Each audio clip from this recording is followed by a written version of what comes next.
заливаю с новым подарочным пигментом. И сейчас будем делать расформовку вместе с вами.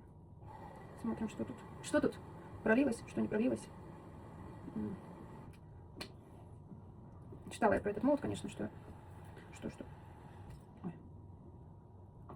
Ну, короче, сейчас посмотрим. Так, вид.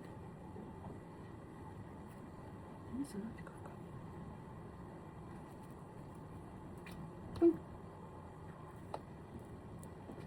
Ну, верхушка тыковки хорошая. Верхушка, сейчас посмотрим. Вот только я не пойму, она какая-то овальная немного. Так, здесь есть такие штучки, видите? Штучки. Сейчас посмотрим, как они будут тыковаться. Ну, в теории вообще она очень миленькая. И, наверное, она сама по себе такая немного овальная. Но надо, короче, ее помыть, отшлифовать и посмотреть, что получится. Она такая, ну, миленькая. Маленькая, но миленькая. Не знаю, мне кажется, тут грамм 60, наверное, воска. Вот.